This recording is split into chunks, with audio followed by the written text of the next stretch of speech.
Welcome to Ajatella, the show that transitions you from think to change. And today we brought back James Hakwa. Thank you very much. Thank you. James is a communication specialist, and we started speaking about finding your voice. And today we're taking that conversation forward with silencing external voices. Because one of the things that we got a lot of is, how do I silence the external voice? Yeah. The first episode talked about internally, how to find your voice. Today we're speaking about without, externally. Yeah. So the first question I would ask you is, what is an external voice? Now, I am tempted to go through the entire communication process, but external voices would be anything that is not coming from you. Okay. And they are not necessarily voices from people, literal voices. Many of them will be literal voices, but not necessarily, all of them will not necessarily be literal voices. But when we also talk about external voices, so this is the environmental factors, this is background factors, these are cultural issues, these are societal expectations, these are prevailing trends, these are what people around you think should be or should have been. But it's also important to understand that external voices are not all bad. Okay. The external voices that we will need, and in fact, when you're building your brand or your voice, you will leverage a lot on external voices. Okay. So one just is to understand what is the right voice and what is the wrong voice. Okay. Through the communication process, we call it noise. Okay. Wow. So anything that is not part of of this conversation we are having is noise. Wow. Even if someone who is talking somewhere else is saying something very useful, but as long as it's not part of our conversation, it is considered as noise within the process. And so external voices, what one wants to check mostly, what would be considered as noise. Okay, wow. Yes. And when you mention that it could be societal expectations, it could be pressure from culture, it could be, expectations from those around you. One of the things, when we spoke about finding your voice, we talked about creating boundaries, and creating your personal brand and saying, this is what I can do and this is what I can't do. So when the pressure is from without, when it's the voices, when it's culture saying, in our culture, we don't do this. Yes. In this gender is not allowed to do that. Yeah. You're too young, to start the business. You're too young to now go back to school, or maybe you don't have enough to do what you want to do. Yeah. So what happens when the external voices are louder than your internal voice, and how do you begin to silence them? There are two things I'd like to say about that. One is that when we said in the first episode about self-awareness, then the other things that need to be considered within self-awareness are your vision, your value system, and your principles. Wow. And then you're also asking yourself, where am I going? Okay. Then with that, you are able to agree within what you can take and what you cannot take. Wow. So even when the external voices come, when the noise comes, you know what noise can move you and what noise cannot move you. Wow. But also something, and this one I will just bring it in from what the DJ says, and it speaks of three kinds of friends. And because the people we are around, the society, the community, they form the friends that we have. And many times people make decisions based on what the environment is saying. Today there is the common phrase, utambia nini watu. Now that question is there, but the question is, the bigger question is, are you struggling with what you want to tell them now? Or are you struggling with what you want to tell them when we get to the finish line? Wow. Because when we're beginning a race, many things will happen around those 15 laps.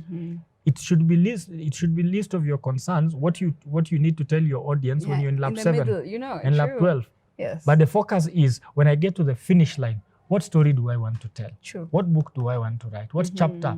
How will be my chapter 42? Yeah. All right. But TDJ says that there are three kinds of friends. There are three kinds of people. You have confidants, you have comrades, and then you have constituents.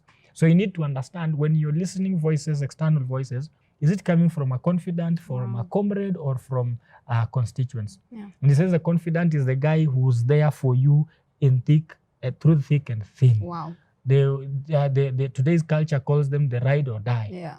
The constituents are people who are there for you, but not for your for any interest. They are there just for your comfort, for your soul, for your well-being. Wow. Okay. So whether you're achieving or not achieving, whether you're making a difference or not making a difference, them it's least of their concern. Are you alive? Are you safe? That is all they care about. Comrades, on the other hand, on the other end, they don't care about your well-being. Them, they are here for the delivery, what you're bringing on the table at the end of the day. True. So if you're breaking your leg to deliver, they don't know, they do not care. Okay. If you're losing your family to deliver, they do not care. So the question is, these voices that you're hearing, the external voices, which these three people, where are they coming from? And that determines whom you're going to listen to, what you're going to take, and what you're not going to take. You know, that's very insightful. And, you know, even when someone is watching at home, they might be wondering, I have the constituents, yes, I have the comrades, I have the confidence, and and that brings the question of a mental sieve. Yes. You know, in Africa, we like brewing our tea, and we use the sieve a lot. Yes. And what the sieve does is that it retains anything that's not wanted so that it doesn't pass through. So as you were speaking, I'm thinking about having a sieve for my mind. You know, we have it for food. When you want to prepare food for a baby, you pass it through a sieve. When we are brewing tea, we pass the tea leaves through a sieve. But for our minds, we might not have a sieve. So that means whatever you say, I have to pass it through a sieve of my mind. And if it passes the test of progress, that it's for my progress, it stays, you know, it goes through. If it doesn't, it remains at the top.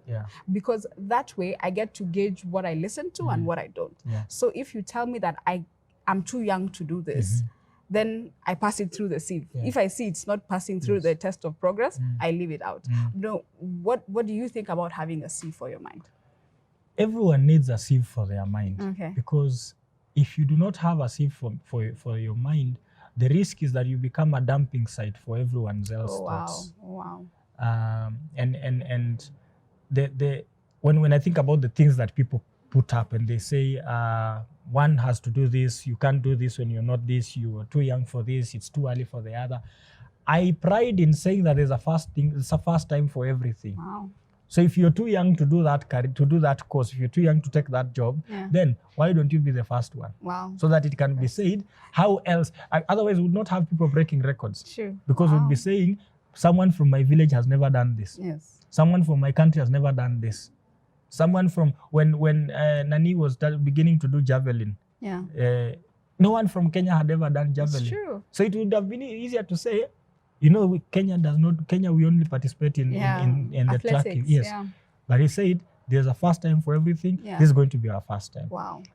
The other thing also on how to create a mental sieve is to have a process.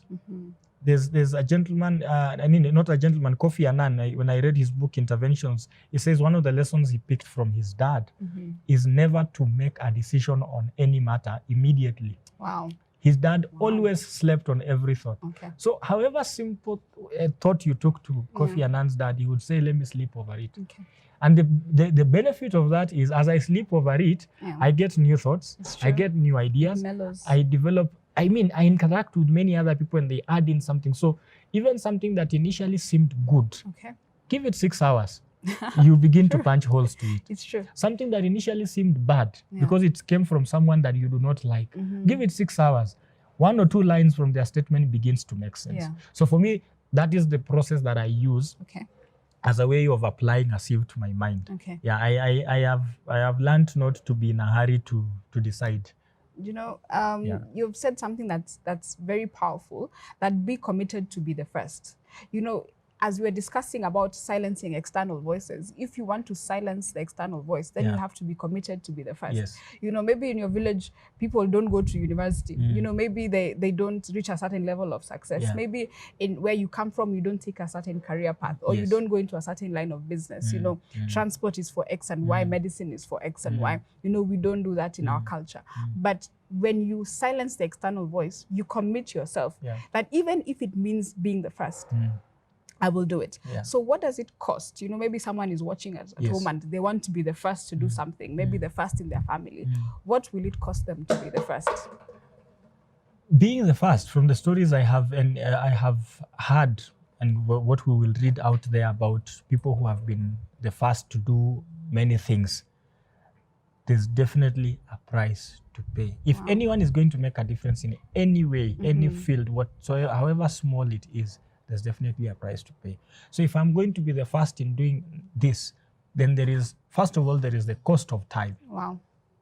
And when I discuss the cost of time, I love to reference Malcolm Gladwell in his book Outliers. Wow. One of the principles he discusses is, he calls it the 10,000 hour rule. True, very popular. And he says that for me to be an authority in my field as a communicationist, then I have to put in 10,000 practical hours. So that is it is costing time. It will cost 10,000 hours for one to get there. And then the other thing that it will cost you some social ties. Sure. Because there are people who are comfortable with you in a certain place, and the reality is that when you transition to the next level, they may not have enough fuel to reach to that level. Wow. So their fear is losing you. So the question is, do you challenge them to step up, or do you remain to the level you are in because that's where they are comfortable? So it will cost you some social ties. Some other times it will cost you a lot of your comfort. You'll have to step out of the comfort zone to get to do things that you never knew you would be able to do. And the other thing that it will also cost you to be the first one is you will be an expert of failure in one or many ways. And you have to be comfortable with it, because failure is a function of success. It's part of the process. It's true. So I have to be comfortable. I say, I want to be the first person in my village, for example, to be this and the other. Because I'm the first person, it means I have few to none people who've gone ahead of me to learn from. No reference. So I am trying every single thing. I am trying it for the first time. I am doing the theory. I'm testing the theory. I'm testing the practical. So I will fail and fail and fail. So one must also have the commitment and the resilience to go the long way. Your focus must be very, very aligned to your vision, to your purpose, and to your value system. And your support system must also be a support system is an important part of finding your voice and keeping it. Thank you so much. And even as we wind up, the things that I have taken from this conversation, one of which is, for you to be the first, it will cost you. And for you to silence external voices, you have to dare to be the first. And that comes at a cost of time, of sacrifice, of failure as well, because there is little to no reference. And so issues of now being the first has a reward, however, that people will now look up to you when it's later on. So silencing external voices has the reward that you will now be the reference point for others. That's my parting shot. What's yours? My parting shot on this one is that those who have done it, those who have become fast in other fields, they were where we are today. Wow. And so because they made it, there is nothing particularly exclusive or unique that makes it difficult for anyone who's watching here today to be the first in their own field. What needs to happen is to decide and to start. Wow. Thank you so much for watching Ajatella. Some of the things that we're talking about are in the book Secrets of the Race. And there is a number at the bottom of your screen. He has his copy as well. You can be able to get the book. Thank you very much, Ajatella from Think to Change.